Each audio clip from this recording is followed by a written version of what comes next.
Mr. Begley, members of the board, we do have 3 items for board discussion tonight. Our first item is in regard to student fees for the 24-25 school year. At this time, I'll turn it over to Mrs. Ault. Thank you, Mr. Smith. Mr. Begley, members of the board, I have one item for board discussion tonight, and that is student fees for 2024-2025 school year. This is an item I share each year around this time.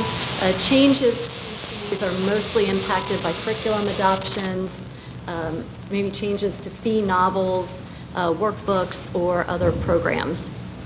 So in your board packet, I put kind of an overview, fee increase, decrease, if you want to follow along. But I'm going to start with fees for 9 through 12. We have 2 courses that are going to see a fee increase. That's Honors English 10 and the American Presidency, just again due to a change in the fee book and some cost of materials for that course.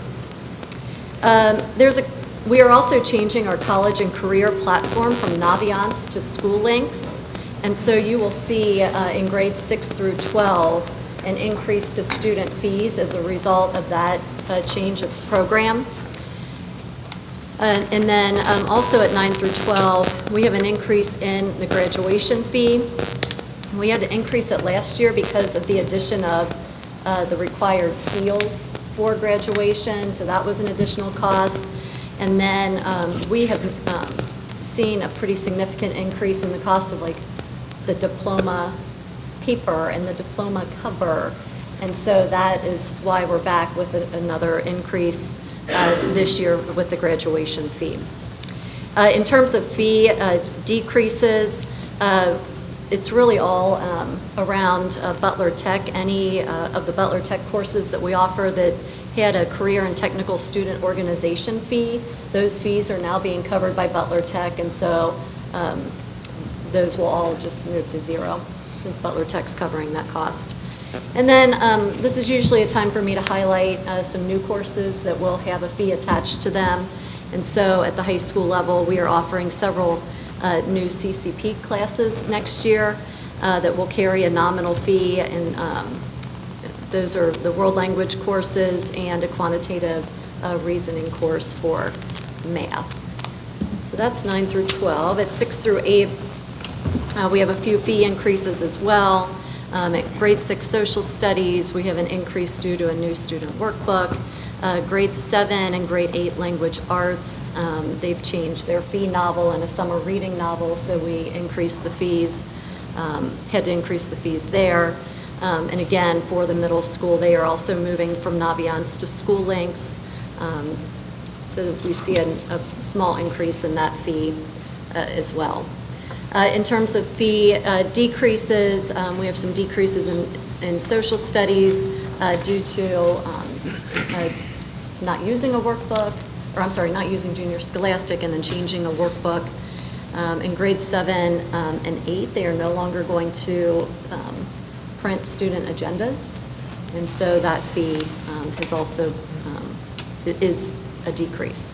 Oh, I skipped the increases. I started with my decreases, reading the wrong part of my page. I am so sorry. Oh, no, I did that. Okay. I don't know what's wrong. Now I'm a little worried. It's because Bill's leaving. That's why. It's all Bill's fault. Way to go, Bill.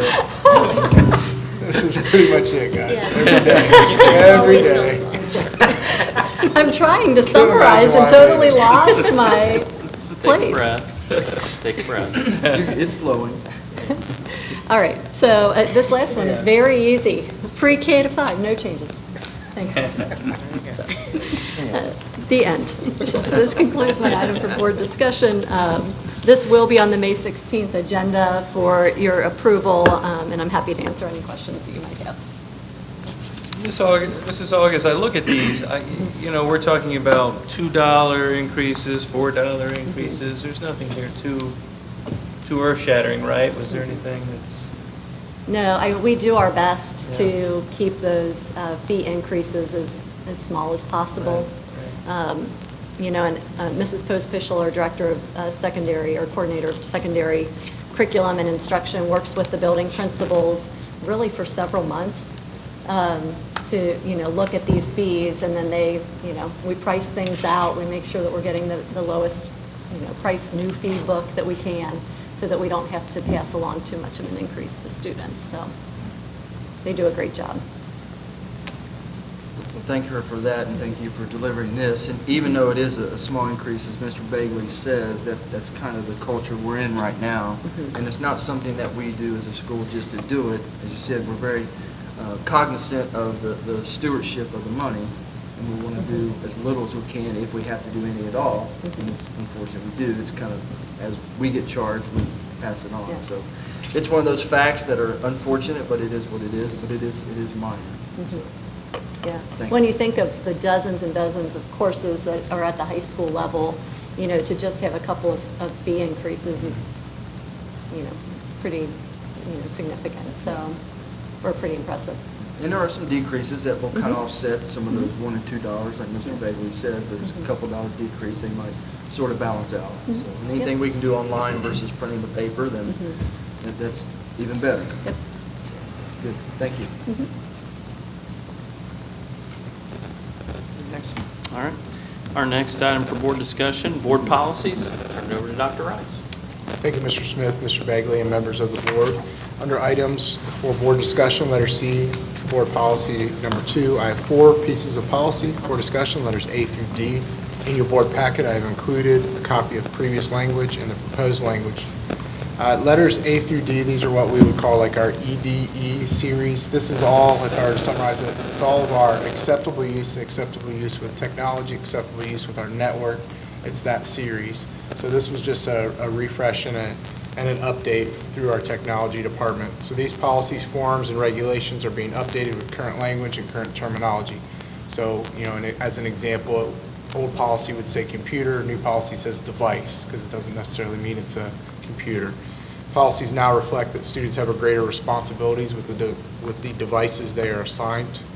And then additionally, we no longer pass out or collect the sign-off sheet. We do that through a platform called Final Forms. So we updated the forms and the letters to reflect that as well. So please let me know if you have any questions at this time. This concludes all of the policies I have for consideration. Thank you. Appreciate how easy you made it to follow changes that were made. All right, our third item for board discussion, capital projects. I'll turn it over to Mr. Perry. Thank you, Mr. Smith, Mr. Begley, members of the board. In the coming weeks, we will be advertising to bid some capital projects on behalf of the district. Some examples of these projects will be the PAC lighting upgrade to LEDs, paving repairs for the district, roofing replacement and/or repairs, and an elevator replacement for here at Crossroads. We will advertise for each project with specifications and a budget. Once the entire bidding process and selection process is complete, I will come back to the board requesting approval before entering into agreements and begin scheduling. This is a process typically we engage in once, maybe twice a year. So because it's not very frequent, just kind of wanted to highlight the steps that we go on before we start to have discussion and a request for approval. So all of these items are in the 5-year forecast and have been budgeted. So none of these are surprises, but just wanted to highlight that process at this time. Mr. Perry, would you mind just commenting a little bit on the lighting at the PAC? How old are the current lights that are in there? And then is this the PAC lighting project, could that potentially result in some cost savings in the future? Absolutely. So the lighting in the theater in the Performing Arts Center of Fairfield Senior High School is original to the construction of the building.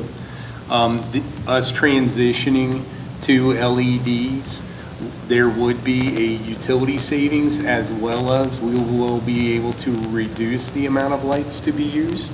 I've been working for quite a long time, a few months now,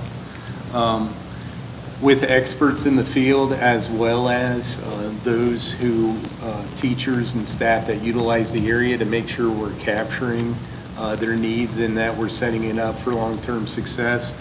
But to answer Mr. Smith's question directly, the answer is yes. There is actually a utility savings over the life of the project, which would be beneficial to us as well. That's great, and I appreciate you mentioning, Mr. Perry, that this is all part of a master plan and ongoing expenses. For those concerned, right, we're in a tight financial environment now, but these are things that have to be done, Yes. ongoing maintenance. Absolutely. And so good luck with the bidding process. Thank you, I appreciate that.